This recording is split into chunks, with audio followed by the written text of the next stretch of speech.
Ladies and gentlemen, good day and welcome to Aarti Drugs Limited Q3 FY22 earnings conference call. This conference call may contain forward-looking statements about the company, which are based on the beliefs, opinions, and expectations of the company as on the date of this call. These statements are not the guarantees of future performance and involve risks and uncertainties that are difficult to predict. As a reminder, all participant lines will be in the listen-only mode, and there will be an opportunity for you to ask questions after the presentation concludes. Should you need assistance during the conference call, please signal an operator by pressing star and 0 on your touchtone phone. Please note that this conference is being recorded. I now hand the conference over to Mr. Adesh Patil, Chief Financial Officer at Aarti Drugs Limited. Thank you, and over to you, sir. Thank you. Good morning, everyone, and thank you for joining us today to discuss our financial results for the quarter ended December 31st, 2021. At the onset, I hope everyone is healthy, safe, and taking all the necessary precautions in the wake of the third wave of COVID-19. Before I take you through the performance highlights, allow me to remind you that as communicated in the earlier earnings call, the financial performance on a year-on-year basis is not exactly comparable, especially in the terms of realizations and margins because of elevated API crisis driven by sudden supply disruptions due to COVID-19 related lockdowns during last year. The company posted robust growth in revenue and profitability along with considerable improvement in the margins on a sequential basis. The robust performance was delivered in spite of the high freight cost, elevated coal prices, and sustained high raw material prices. I will now take you through segment-wise performance. First, we'll discuss standalone business performance. The standalone company has contributed around 579.9 crores to the total consolidated revenues in Q3 FY22. This contributed approximately 91% to the consolidated revenue. Around 59% of these revenues came from the domestic market and 41% from the export market. I would like to point out that we'll be putting up some corrections in our press release as follows. There was some mistake. So our domestic revenue for the standalone business grew by approximately 10% on year-on-year basis for the current quarter, and exports grew sharply by around 54.4% year-on-year basis. We expect the trend in export to sustain for a few quarters considering the current inquiry generation pace of export markets. Similarly, domestic business is at the cusp of witnessing a recovery. API volumes grew by around 12% year-on-year, led by secular growth in across acute as well as the chronic therapies. For Q3 FY22, within the API segment, the antibiotic therapeutic category contributed around 46%, anti-protozoal around 16%, anti-inflammatory around 10%, anti-diabetic around 14%, antifungal around 10%, and rest contributed around 5%. Now we'll discuss formulation segment performance. For the quarter, revenue for formulation stood at rupees 54.9 crores. Approximately 30% of the revenue came from exports during the quarter. The company is well on track to increase export share for this segment, primarily driven by growing penetration in Latin America and selective African markets, new registrations in export markets, and government tenders. The company is strategically utilizing the foreign subsidiaries to tap these opportunities. Now we'll discuss about the specialty chemicals and intermediate segment performance. For the quarter, revenue for specialty chemicals and intermediates stood at rupees 66.6 crores, which grew 62% quarter-on-quarter basis and 74% year-on-year basis. We firmly believe that this segment is at the inflection point and a unique value proposition. Niche product profile and upcoming capacities in chlorosulfonation products are expected to bolster the growth momentum further. On a consolidated basis, For quarter 3 FY22, revenue stood at rupees 641.5 crores. EBITDA stood at rupees 96.7 crores and PAT at rupees 58.3 crores. EBITDA margin percentage came in at about 15.1% at consolidated basis. The company posted robust growth in revenue and profitability, along with considerable improvement in the margins on a sequential basis, as mentioned earlier. This robust performance has come amid multiple headwinds in terms of high raw material prices, high freight costs, and high coal prices.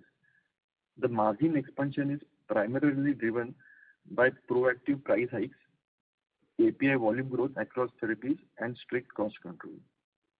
The volume growth is expected to accelerate further on the back of recently commissioned anti-diabetic capacity, also upcoming antibiotic chlorosulfonation capacities in near future will give impetus to volume growth in next financial year. This, coupled with a growing share of niche products in chronic therapies and a strong API product launch pipeline, is expected to augment the margin profile and profitability. For 9 months FY22, revenues from operations stood at rupees 1,802.7 crores as against 1,656.6 crores last year, up by 8.8% year-on-year basis. EBITDA stood at rupees 251.8 crores. EBITDA margin came in at 14% and PAT stood at 149.7 crores. The investing cash flow for 9 months FY22 stood at rupees 103 crores and is expected to be in the range of 150 to 200 crores for the entire FY22, which will be funded through a mix of internal accruals and debt. The pace of capex was impacted to some extent due to incessant rains in Maharashtra and Gujarat during first half of FY22.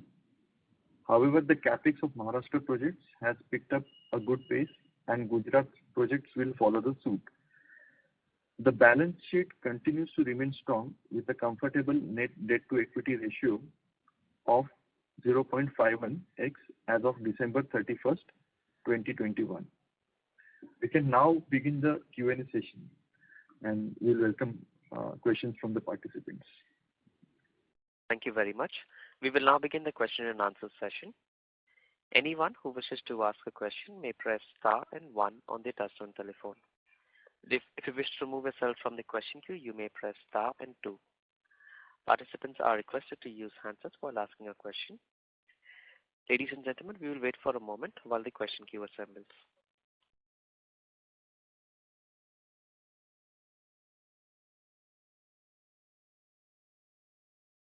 First question is from the line of Abdul Kedar Puranwala from Elara Capital.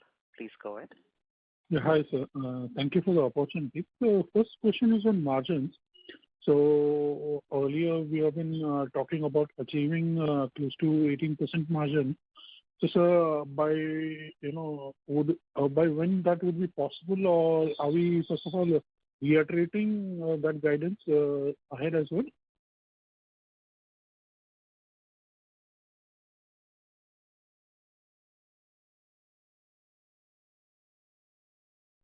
Am I audible? Yes, you are audible. However, it seems we have lost the line from Mr. Adesh Patil. We request all participants to stay connected while we reconnect them.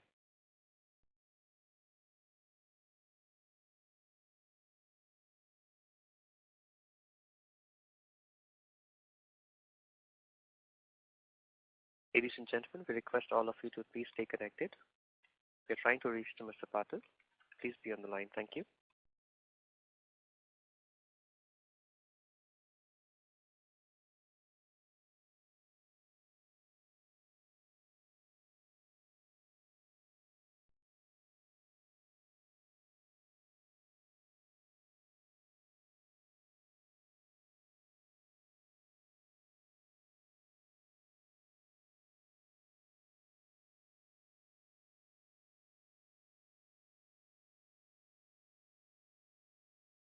Ladies and gentlemen, we have the line for Mr. Patil connected. Mr. Puranwala, request you to please repeat your question once. Thank you. Yeah, sure. Sure. So, hi, sir. My question was basically on the margin front. So this quarter, we did see some improvement on an EBITDA front. But, I wanted to understand that, are we still holding our long-term EBITDA margin guidance of close to 18%? Or, by when should we actually see this start reflecting into our reported numbers as well?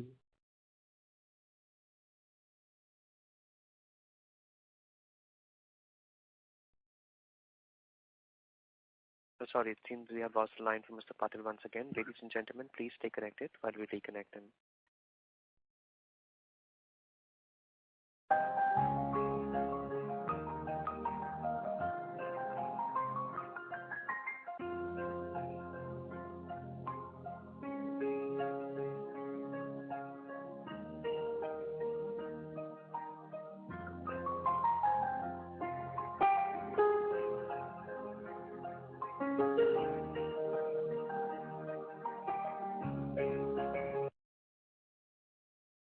Ladies and gentlemen, thank you for patiently waiting. We have the line from Mr. Patil connected. So over to you.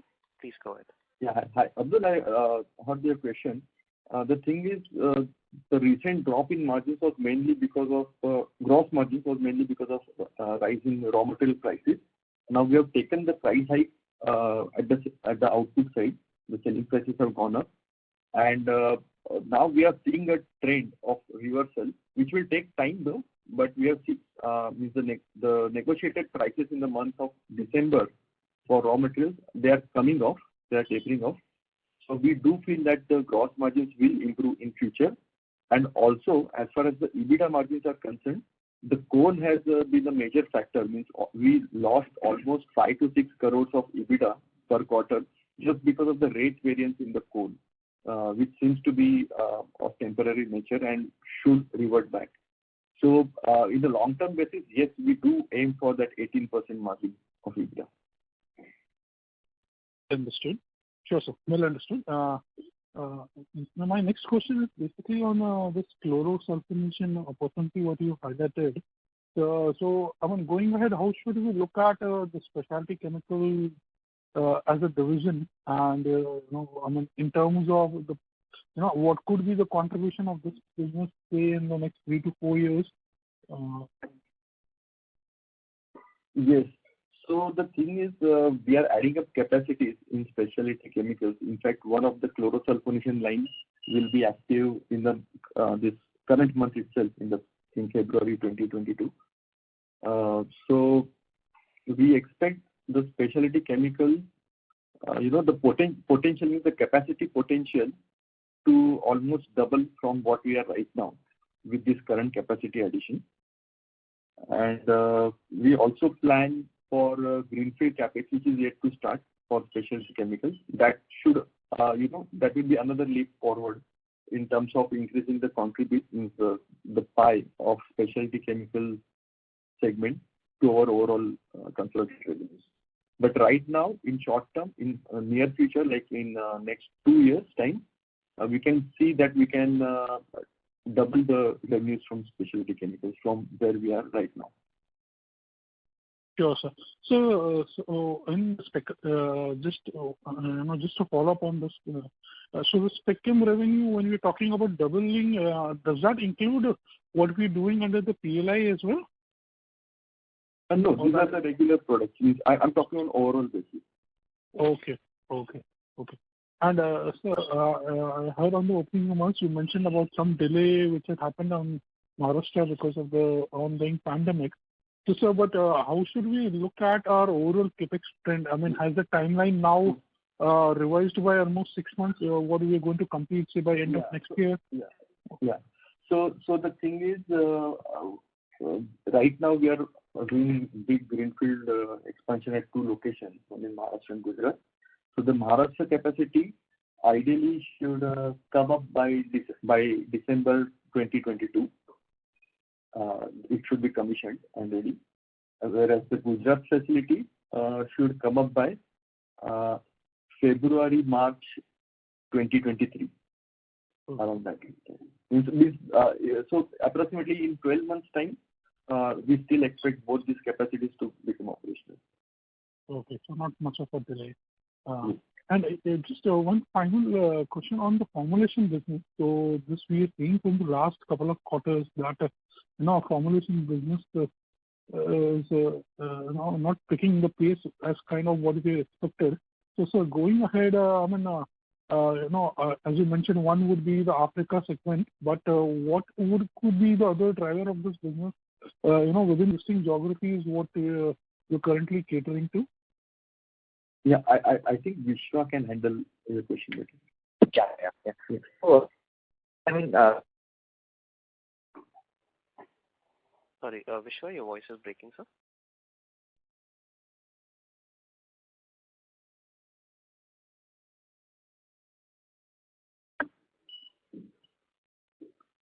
Mr. Savla, please go ahead. yeah, I can hear you. Yeah.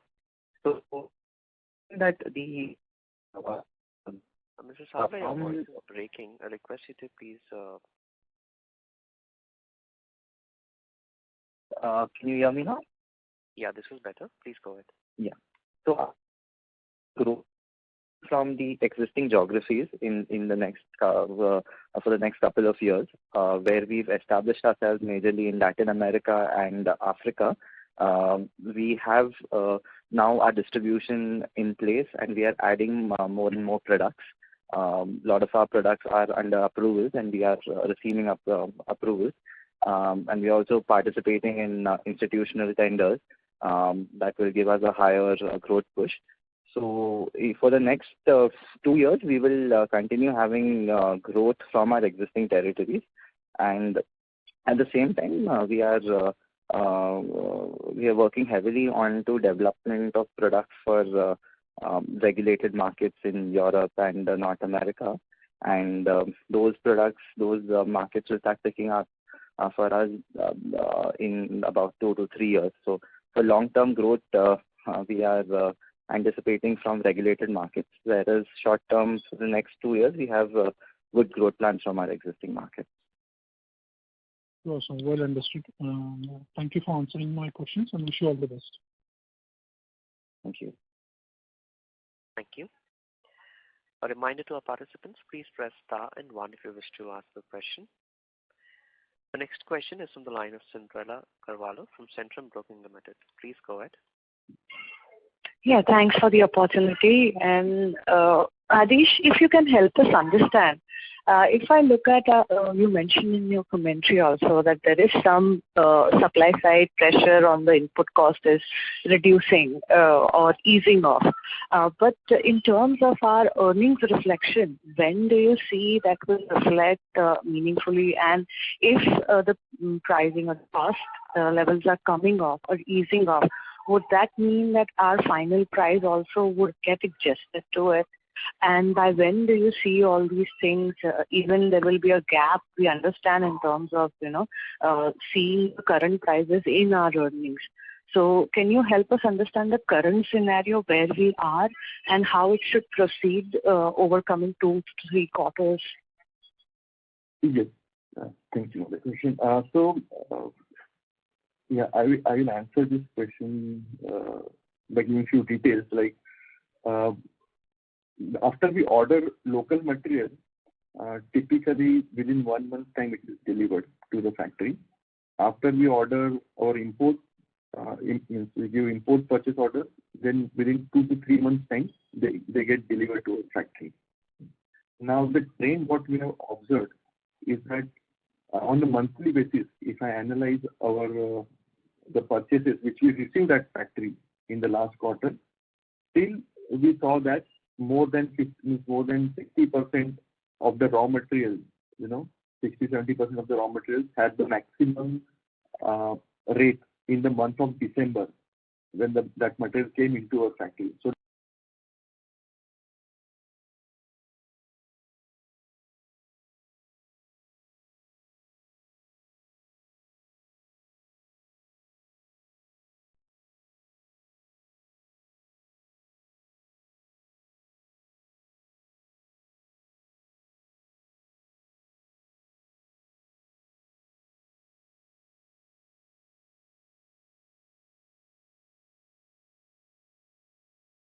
of the raw materials, the rates have fallen down in the month of December. So that will definitely show up towards the end of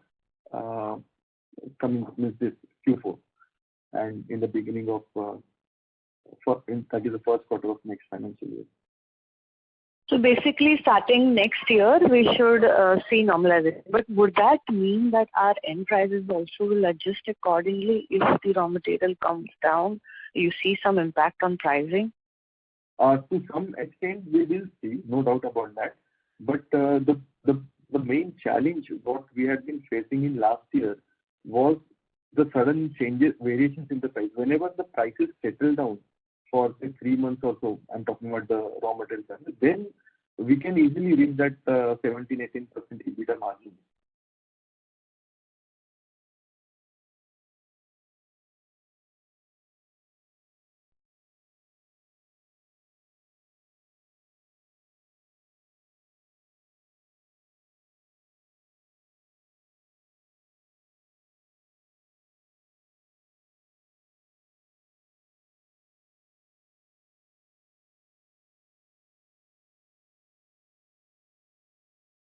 By the price hikes that we are taking.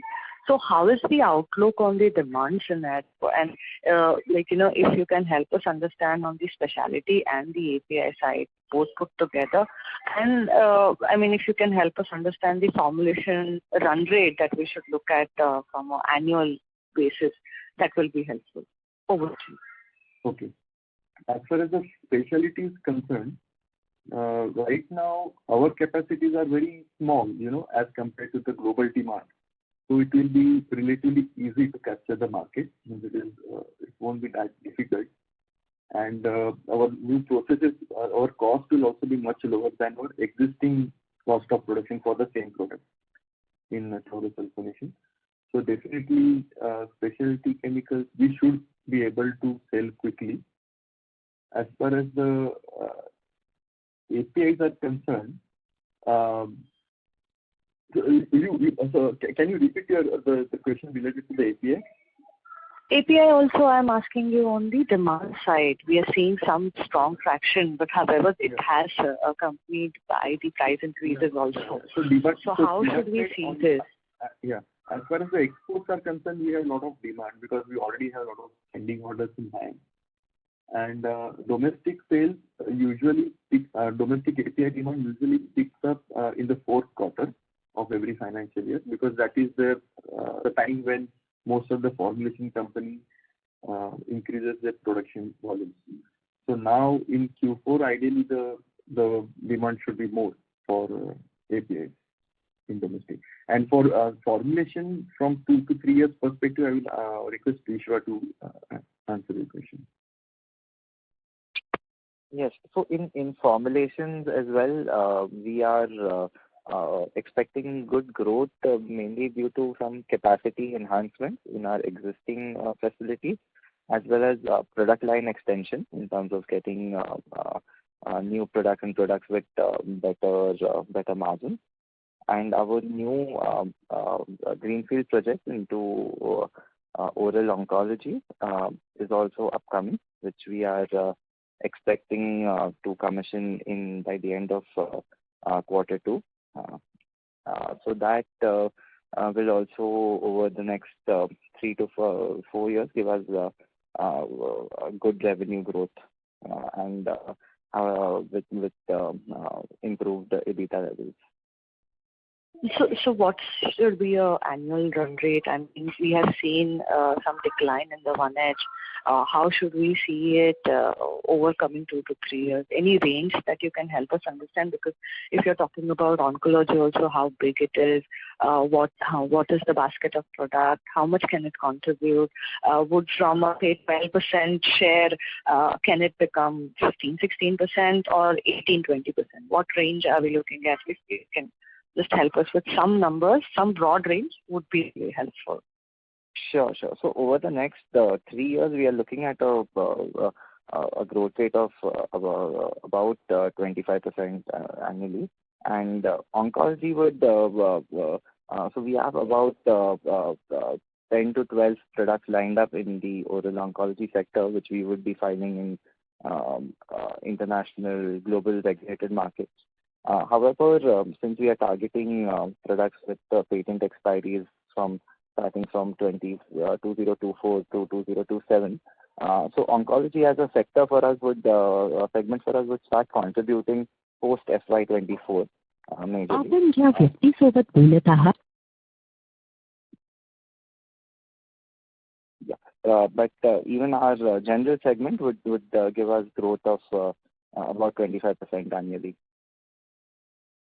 Okay, thank you, Vishwa. I have more questions. I'll join back the queue. Sure. Thank you. Anyone who wishes to ask a question at this time, they may please press star and 1.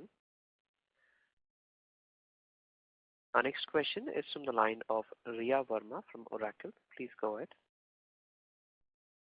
Hi, sir. Thank you for this opportunity. My first question is, formulation segment witnessed a decent amount of fall in revenue. So can you throw some light on that? And when can we see a pickup in revenue again? Yeah, so I'll answer that. So the revenue fall in formulations in Pinnacle was a temporary blip in this particular quarter due to lower demand, especially in the domestic segment. However, we are seeing in the current quarter, in Q4 itself, we will see a good recovery. And going forward in the next financial year, we will expect, like I said, a growth of about 25%. So I'll say the drop in revenue was temporary, and we are already seeing a recovery in that. Okay, sir. Secondly, you mentioned about a strong pipeline for product launches. Can you give us some guidance on what are the products we are planning to launch in API formulation as well as specialty chemical segment? Yeah, so I'll answer for formulation, and probably Aarti can answer for these API and specialty chemicals. So in formulations, we are currently having a pipeline of 8 products, which are majority of which are with backward integration of the API, and we majorly are into cardiac and diabetic products, new age products. So products which would be going off patent from the next financial year. So we will be targeting day 1 launches in majority of our markets. And apart from that, in oncology segment, we have a pipeline of about 10 products, which are majorly tablets and capsules, new age oncology products, in especially the NIB category of products. Okay, sir. And yeah. And regarding the API, we are I will tell you the main therapeutic areas where we are expanding in a big way. So anti-diabetic obviously is one of our favorite segments. There we are already launched a couple of gliptins in the current year. So they will, in next couple of years, their contribution should become meaningful. We are launching a derma product in the next financial year. Then we are expanding. We already expanded one, and one we are further expanding in antibiotic segment. In antifungal, we are launching a new product very soon, and also expanding the current one, which we already have. Then we are also doing brownfield expansion of one of our cardiovascular products, which is very popular. And then in specialty chemicals, as we discussed earlier in earlier Concall, that we are coming in a big way in chlorosulfonation. Then we are also doing backward integration of for few of the intermediates, which we may also sell outside. Means the derivatives of those intermediates will sell outside. And we also have a contract manufacturing with MNC for one of the specialty or intermediate products, which we have expanded recently because they have increased the business volume with us, looking at our performance in last couple of years. So the growth is spread across a lot of products actually in coming future. Okay, so that is helpful. And my last question is, what is the current status of our US FDA inspection for our facility? Yes. Which is under imported. Yeah. Yeah. So we already paid the resources in this December quarter for USFDA, and the thing is, we were in very close contact with ex-USFDA inspectors. So they have already started reviewing our all the responses and everything. Means we already had done all the work, all the background work is done. So the last step is this next USFDA inspector reviews everything. They will come with a focus approach to audit our plant in person at the site, and then they will represent the case. They will represent the findings to the USFDA directly. Actually speaking, it was supposed to happen by now, December. It was supposed to happen, that visit, but because of this third wave, their travel plans got delayed. So that is why they took another approach of first doing the remote audit or remote review kind of a thing, and then come in and do the on-site thing quickly. Okay, sir. Got it. Thank you, and all the best. Thank you. Thank you. The next question is from the line of Ranveer Singh from Sunidhi Securities. Please go ahead. Thanks for taking my question, and congratulations for good result. So just I wanted a clarity on your earlier comment. So 17% you said the raw material cost was negotiated for a price. That's what you said? Yes, I will explain again. So thing is, we did two different analysis. One was the material which came into the factory every month, and that material price was negotiated a couple of months before in the purchase order. And the one analysis what we did was regarding the new purchase orders which we have raised. Means that material will come in after 1 month or 2 months or 3 months. So what I was saying that the out of the total raw material, for 17% of the raw material, the negotiated prices in the month of December was still the highest, which October, November, and December. But for rest of the more than 80% of the raw material, the prices have tapered off. The negotiated prices have tapered off in the month of December. Okay, and this is the tapering of a price is triggered due to a softening of prices there, or? Yeah, mainly yes. Because the sudden splurge was more of opportunistic kind of price hike by our vendors because of demand supply situation, and there was frantic buying also in the market because the surety of the supplies was not there in those months. So a lot of people have bought. Even we have ramped up our inventory quite a lot in the quarter of December, and that is one of the another reason why our RM inventory had gone up. So that will also be one of the focus area in the coming quarters to reduce our operating working capital cycle. But then that was the reason. Mainly it was frantic buying because of which the prices had gone up. So now with the clearer picture coming out in the market, the prices are softening a little bit. Yeah, so I wanted to understand this dynamic. So in case after witnessing a hike in price and then again price has softened, in case again the price is high, or normal industry, runs in a way it was running last year.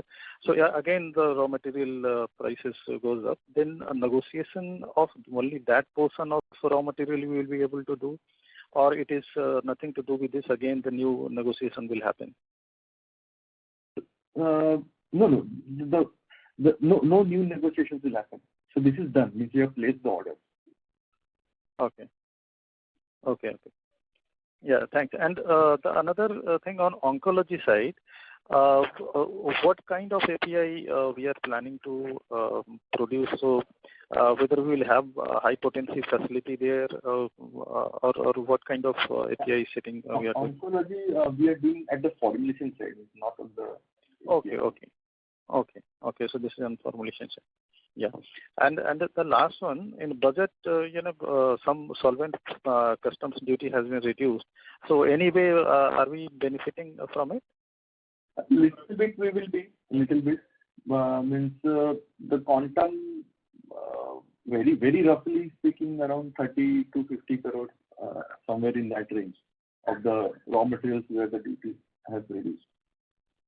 Per annum I'm talking about. Okay, that's it from my side. And all the best. Thank you. Thank you. Thank you. The next question is from the line of Tushar Manudhane from Motilal Oswal Financial Services. Please go ahead. Hi, sir. Thanks for the opportunity. Tushar, your line is unmuted. Please go ahead. Yeah, am I audible? Yes, you're audible now. Sir, while you have explained nicely in terms of pricing and pricing factor, but just would like to understand this disruption in China. Is this fundamentally or structurally driving more volumes to Indian companies like yours? See, definitely, right since 2018, a lot of events have happened in past that suddenly, which basically is giving us an indication that China is moving more towards greener technology, and they are focusing less and less on manufacturing of specialty chemicals or intermediates. So definitely they will continue to focus in the areas where they have natural resources. So that they will continue to do. But more or less the trend what we have seen is they are focusing more towards greener technology. So definitely all these events give indication to global buyers that they should be de-risking their supply if they're depending only on China, and that has started to happen. So, in fact, in this COVID only, one of the very big top 3 molecules, one of the biggest MNC customer for that molecule we were able to crack, which was the business of which earlier was going to China. So we are seeing that trend, no doubt. So it means it will be helpful in long run. Understood. Fair enough. And particularly for this gliptins, while you are seeing good orders for the gliptins front, but what's happening on the, let's say, the existing or let's say the other molecules in the diabetic portfolio, in your diabetic portfolio? Yes. So the other molecules are going really well. December was good, and so those have shown a promising sign lately in last quarter. And additionally, gliptins is further over and above that. That's the way to understand. Yes. All right, sir. Interesting. All the best. Thank you. Thank you. A reminder to our participants, please press star and 1 if you wish to ask a question. Here's the next question from the line of Cinderella Carvalho from Centrum Broking. Please go ahead. Yeah, thanks for the follow-up. So Adish, coming to the API side, if I try and understand, you mentioned about gliptins. How about our forming plant capex? Where are we on that? And in terms of gliptin, what kind of market share we expect to acquire over 2 to 3 years? What is the plan there? And in terms of metformin capex, if you can update us, that will be helpful. Yeah. So regarding gliptins, it's more like a stage-wise expansion for us. We already have set up a gliptin multi-purpose facility for both the products, but we have 4 production lines in that particular location. So our next stage was, once the gliptins grow for us, then we'll shift one of the gliptins in another line. So we'll have 2 dedicated lines, one for each of the gliptins. And then from there, maybe after 2-3 years, if it grows even further, then we have space to put up another block itself. So that will be a very major capacity. So when that happens, then definitely we will aim for more than 50% of the market share, that kind of capacity, which we do for typically top 10 of our products, what we have done. So that round of expansion for gliptins will come maybe in 3rd year or so. But right now also we are very much the capacity is good enough to get a substantial share of gliptins. But gliptins is a very growing market, so it's very difficult to put a number that how much share we will capture. It's a growing market. One of them is domestic focus and other is export focus. As far as metformin is concerned, so we are going very strongly with our current capacity of 1100 metric tons per month. The utilization is going up rapidly. We also have European approval for that facility. We plan to do US FDA soon. And we already have, all the plans are ready. The civil work is yet to start, but it will be completed once the project starts, it will be completed within a year's time. The 3,000 tons per month capacity. Obviously, we'll be doing it in a phase-wise manner. First, it will be 2,000 tons, and then it will be 3,000 tons per month. And as far as the other brownfield expansions are concerned, this antibiotic expansion within next 4 months it will be done. Then your derma capacity will come online maybe by December 22. Then another intermediate capacities will come online maybe around February to March 23. That is the end of next financial year. And antifungal product also, there are few new launches of antifungal products also, which will take up in one of the existing facilities. And once it grows again, then we'll have a dedicated block for that. Then our cardiovascular product also, we are looking almost to double the capacity from where we are right now, because there also we are seeing good demand.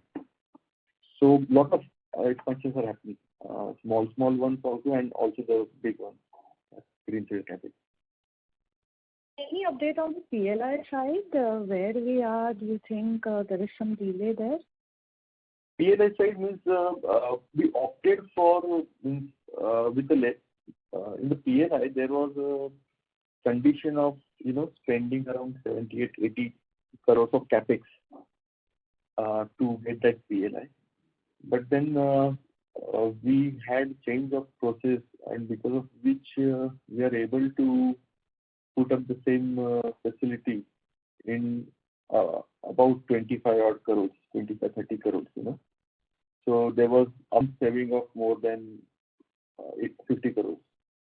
So we thought that rather than applying and getting PLI every year about 8 to 12 crores per annum, means it was better to save upfront. So we have already gone and set up the plant. Means whatever we had planned, around 3/4 of that capacity is already commissioned, and the rest 1/4 will also commission very soon. So basically what I'm trying to say, instead of going for PLI, we have expanded in the same product, but with much lesser capex, which more or less equals to the PLI which we'll be receiving in next 6 years.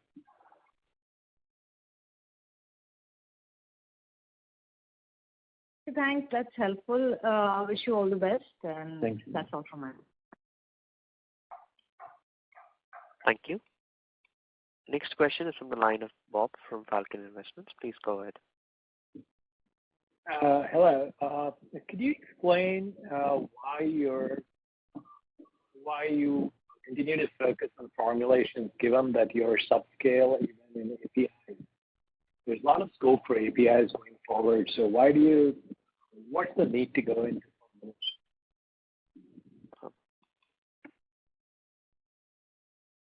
Okay. So more from a strategic point of view, you're asking, right? Yeah. So the thing is that, as you said, that basic strength of our company does lie in manufacturing bulk products where the volumes are very high. So we are doing that wherever possible, wherever we are getting opportunities, we are doing that. And specialty chemicals and intermediates is something very similar to what we already do, which much lesser regulatory framework, you can say. But the manufacturing skills which are required remains the same for chemicals and specialty chemicals and intermediates. So there also we are expanding. However, the only piece which was remaining for us for vertical integration was formulation. So we are integrated on the backward side, but on the forward side we were never integrated. So what we thought that there are few products, very, very few products, which it's very difficult if the number of formulation players are concentrated, then it becomes very difficult. But the APIs where the number of formulation players are fragmented, there are 8 to 10 formulation players, then it becomes very good business case to manufacture API only. But if it is concentrated in 2 to 3 buyers, then it might be little difficult to sell that particular API with good margin. So for this and for value addition purpose, we had introduced formulation as a strategy. 10 years back, many of the formulation players, they used to purchase our API and give it to a third-party manufacturer or formulation manufacturer in Baddi, that is in Himachal Pradesh, and get their tablets manufactured from them. So what we thought that rather than doing that, we can offer their tablets on our own. Means we can give them a combined pricing of API plus the formulation, and that was the main you can say starting point of our formulation business. And slowly we became experts. We had our own facility. Then we started registering in the export market because we saw there are few niche opportunities available with very high margin, and that is the reason why we started with the formulation division. It's a baby steps, and let us see where it takes us.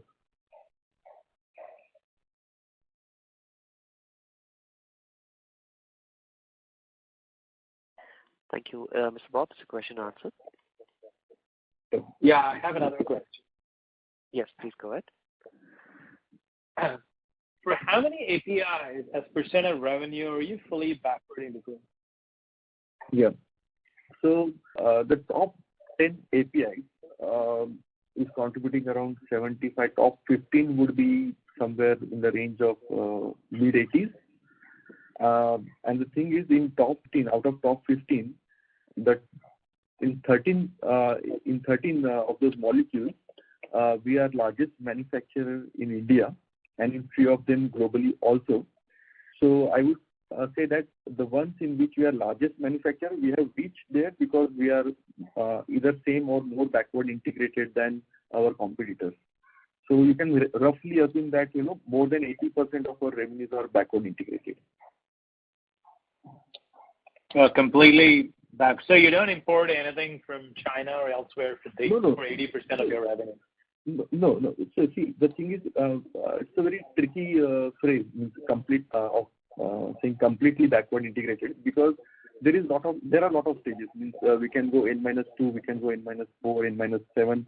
But even for N-7, there might be some raw material which we might need from China. So that is always there. We can never get rid of that. But what we try to do is that we see how many manufacturers of that particular raw materials are there globally. Is there any risk of supplies for that particular raw material? If there is, and if there is, good margins in that product as well, then that is the time when we take a call to go for further backward integration. And for many of the products which we are buying from China or elsewhere, we do have technology. We already have developed technologies as well. Means it is just that we are ready with the technology, but we don't want to put the plant yet because we don't want to over-invest. Because if we go further and further backward integration, then your return on assets will go down, because the sales turnover also will also go down to assets. Yeah, I understand. So when you actually say you're backward integrated for 80% of the revenues, what do you really mean? What's your internal definition of backward? What I really mean is it is all relating to the competition. That will be the good way of looking at it. Means as compared to your competition, how much you are backward integrated. So what you're saying is even the top manufacturer for these APIs would only be as backward integrated as you are. Yes, or less. Is that what your point is? Correct. Either as backward integrated, or they will be less backward integrated than us. Okay, so in terms of pricing, you wouldn't lose out because of the level of integration. It gives more sustainability. Yeah. Right. Okay, understood. Okay, thank you very much. Thank you. Thank you. Thank you. Anyone who wish to ask a question at this time, they may please press star and one. The next question is from the line of Surajit Pal from BOB Capital Markets. Please go ahead. Hi, good morning. I have only one question. Is that about Gliptin? What percentage of the revenue coming from Gliptin? If you can quantify that. Yeah. So as of now, if we just launched, so it is negligible to our revenue. In couple of years, the contribution will become meaningful. So as of now, it is just like a launch.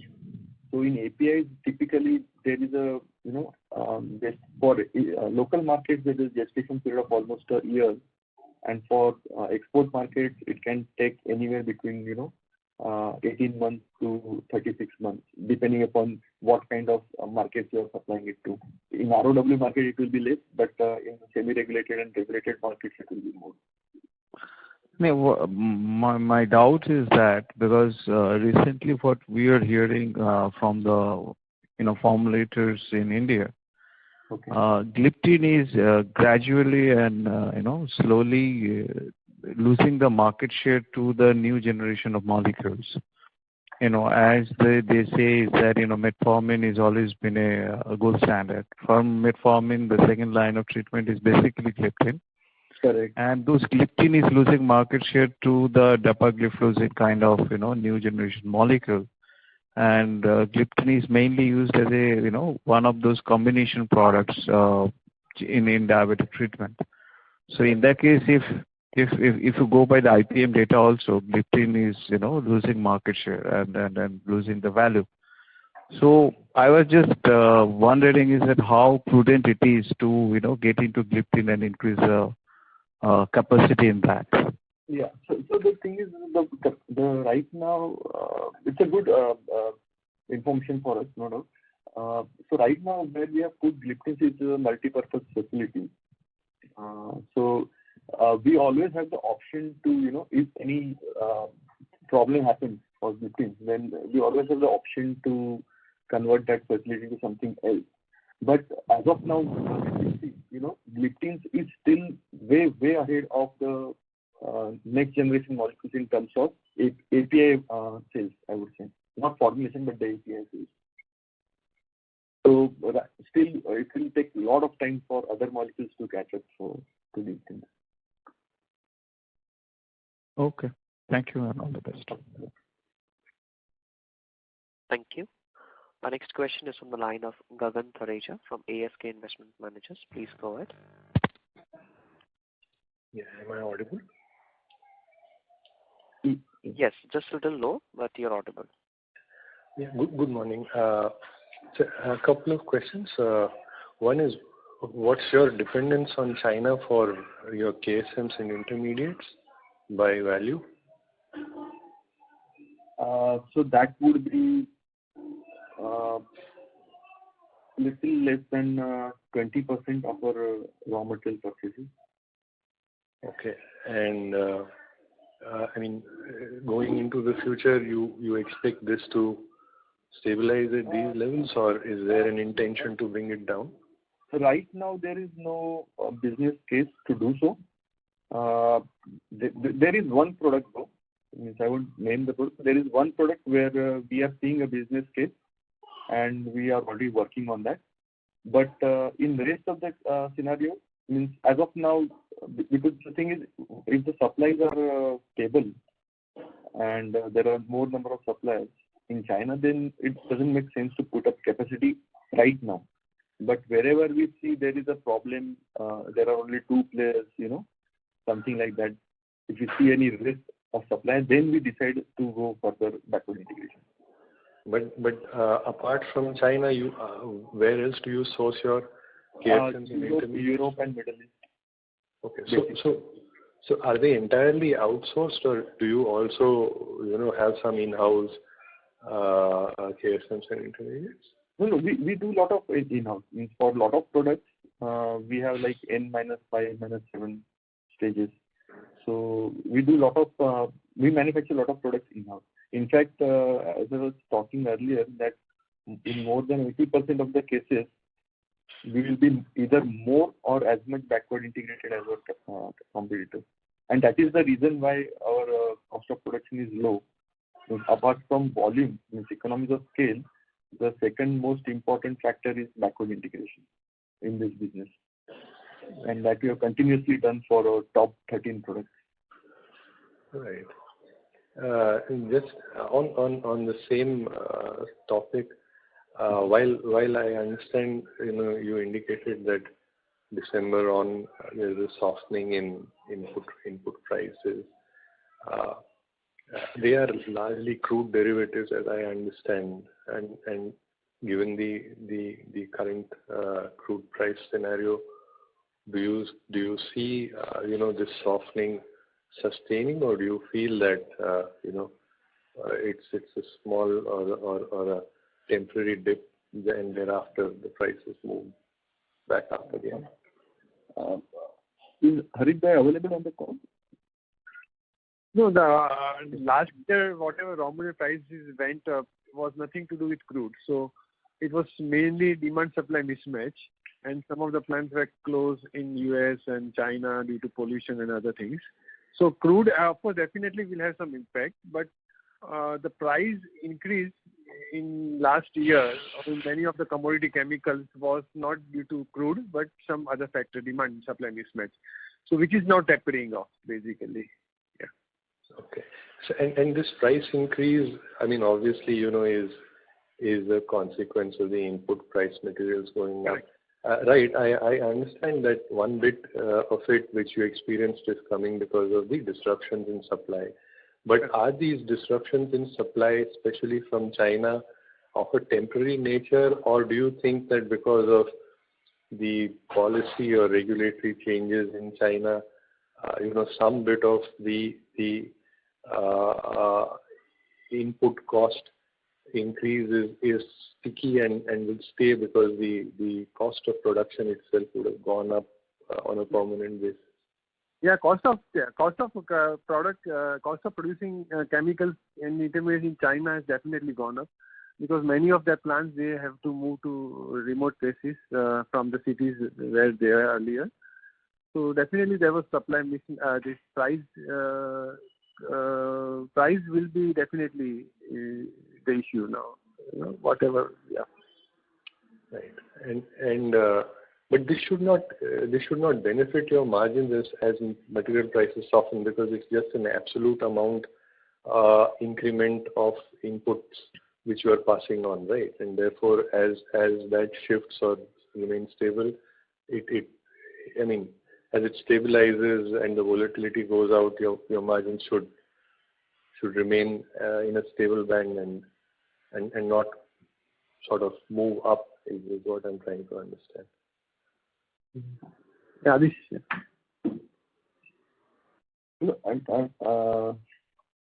Can you ask the question in more concise manner, because I was not able to pinpoint. So my question is simply this: that if let's say your selling price was 100 for a particular API and your input price was 60, input price went up from 60 to 70, there's a difference of 10 which you pass on.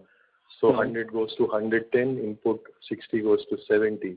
So in absolute terms, you passed on the 10 rupees, but in percentage terms, margins will actually come down, right? Yeah, it's a very good question. The thing is, in short run, what you say is correct in short run, like month-to-month basis. But now, most of the companies, they are evaluated, even bankers also evaluate the company based on margin trend, typically, gross margin, everything. So in short run, maybe people look at that. But, on year-to-year basis, in longer run, people try to revert back to margins. Then what you say means we will add one more rupee to retain the margins as well.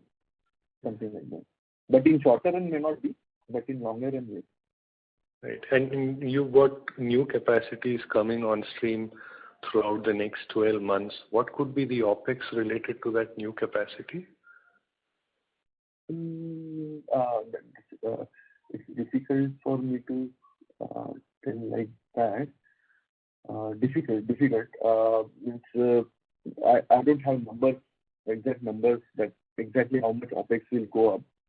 But typically what we have seen that it means based on the historical numbers, historical trend, this thing has happened quite often in between. In last 10 years, it must have happened 3-4 times when big capacities have come up. What happens is our earlier capacities, they also keep on getting more and more utilized, So more or less it averages out. So there is not that big of impact. So what you're saying is that as you sweat your existing assets more, it absorbs the impact of the additional cost and the margin remains stable. Correct. Yeah. And what's your utilization on your existing capacities? Right now, for the last quarter, it was somewhere in early 70s. Okay. So you have some more room to sweat them? Yes, you can take them we continuously, as a part of our what we call maintenance capex, but it is actually maintenance plus debottlenecking capex. So we continuously try to keep on increasing capacities in the existing plants as well. And we had successfully done it in last year for one of our antifungal products, one of our antibiotic products. And coming year, we are planning to do in one of our cardiovascular products as well. So we continuously do that, the brownfield expansions as well. So that also helps us in having more margins in that plant, which subsidizes the cost of additional OpEx because of the newer capex, new plants. Right.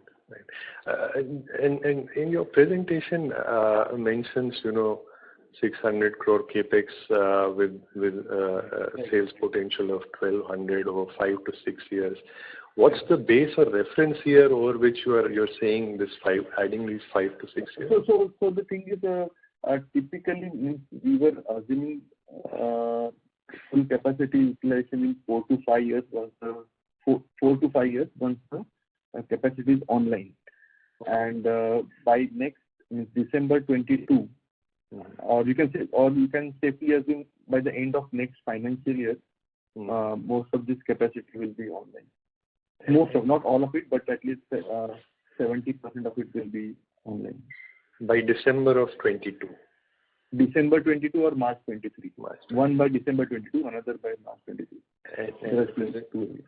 And the presentation also indicates that there is room to improve margins. So what's the cost levers, or is it simply a sales mix related margin expansion? If you could sort of help us understand attribution on both the sides. One is the backward integration program, the big greenfield capex which you are doing. One is the backward integration that will help us. Another is having more and more sales in the semi-regulated and regulated markets. We are consistently trying to take over, get more market share in those kind of markets where the selling prices are higher and the margins are higher. And another is what we are trying to do is something what we have already done in products like metronidazole, wherein now more than 95% of the India's production is our company's production, and rest is only China. So we want to achieve that level of market consolidation, because once that all happens, then the margins become much more stable. So something like that. In which molecules do you see yourself getting that sort of a position? So there are quite a few antibiotic products are there. One antifungal product is there. Then, in fact, one anti-inflammatory product is also there. So there are quite a few molecules which we have been manufacturing since last 15 years. Okay. And when your LATAM sales goes up as it will over a period of time, it comes with its own set of issues in terms of currency volatility and probably higher working capital, if I understand that geography in some way. So in terms of currency risk, in terms of working capital, in terms of debt to equity, how are you thinking over the next 3 to 5 year time frame? Your thoughts there? As far as currency risk is concerned, more than 95% of the business in exports we are doing in US dollars only. So that takes care of that. As far as working capital is concerned, you correctly pointed out that Latin America being the opposite side of the globe, it takes maximum time, transit time. So definitely the working capital employed required is more for those kind of sales, but then we accordingly charge. We build that cost into our selling prices. It is taken care like that. And your last question was regarding the debt to equity ratio. Yeah. So debt to equity means whatever capex we are planning and whatever internal accruals we will be generating. And also we plan to do a shareholder payout of say around 25% of profit after tax. So considering capex and the shareholder payout both considered together, we still feel that our debt to equity ratio should not go at peak level beyond 0.7. That is what as of now we are envisaging. Okay. So you'll take on more debt as you go. I mean, if you could just give us an idea of what's the capex plan. We will take term loan debt, no doubt, for the greenfield capex to some extent, because the cost of debt is much cheaper than the cost of equity for us. And historically, means if you take out last 6-7 years, then before that, almost 30 years, we have run the company with debt to equity of around 1.5x, and there was absolutely no default in any of the years in working capital or nothing.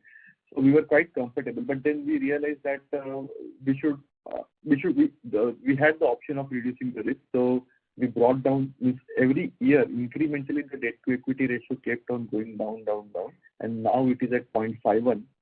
So that is hence I said at the peak level we are envisaging around 0.7. But again, with more quarters as it will go by and the internal accruals which will add up, again the debt to equity ratio should come down. What's the gross debt and where could it be? Around 500 roughly. And at what sort of levels would it peak out? Absolute debt? Absolute debt? Yeah. Absolute debt. Thing is, in this 500 also, around 330 or 336 crores is short-term debt only, working capital.